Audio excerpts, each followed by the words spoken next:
Pour convertir vos virements AFB au format européen SEPA, Mata a développé un outil complètement automatique qui s'intègre à votre chaîne de règlement existante sans modifier quoi que ce soit à votre comptabilité ou à votre paye.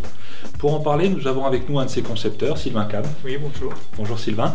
Alors Sylvain, quand on dit complètement automatique, qu'est-ce que ça signifie? Alors ça signifie que nous avons développé Mata SEPA de manière à ce que ce soit un service Windows. Donc de manière à ce qu'il tourne en permanence sur un serveur ou sur un poste client pour scruter les dossiers dans lesquels vous déposez vos règlements, donc de la comptabilité ou des salaires, les traduire au format SEPA, renommer les fichiers d'origine. Il faut préparer quelque chose au départ, c'est-à-dire qu'il faut scinder les remises, euros, devises, voire hors SEPA ou... Alors, vous pouvez, mais ce n'est pas obligatoire. On a intégré cette fonctionnalité dans Mata SEPA. Mata SEPA va se charger d'analyser vos fichiers, règlement par règlement, sur des critères de pays ou de devises. Il va déterminer ce qui est éligible ou non éligible SEPA. Pour ce qui est éligible SEPA, on fera la traduction. Pour ce qui est non éligible SEPA, on conservera le format d'origine pour le moment.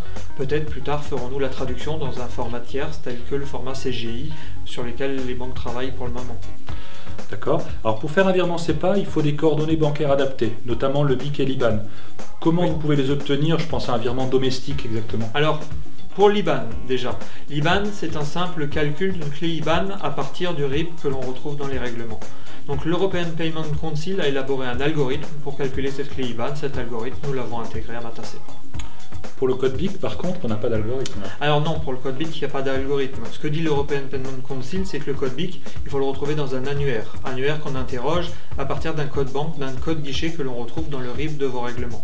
Cet annuaire BIC, on l'a intégré à Mata SEPA. Ces codes BIC évoluent dans le temps. Comment vous pouvez mettre à jour votre base de données là? Alors, en gros, Mata est abonné à l'annuaire de la Banque de France, l'annuaire BIC. Cet annuaire BIC, on reçoit les mises à jour en temps réel à Mata.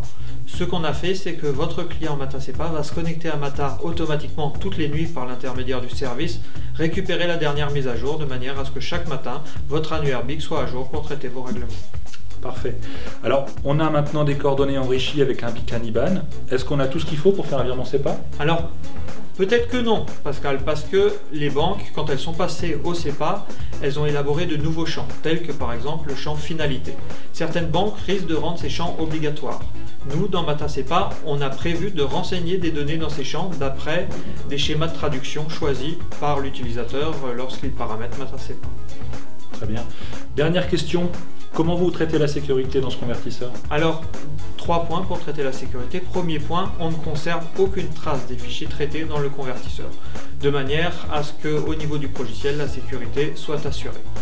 Deuxième point, on peut installer chez vous le convertisseur de manière séparée, c'est-à-dire qu'on peut faire une installation à la comptabilité et une deuxième installation séparée aux ressources humaines pour traiter la problématique salaire à part.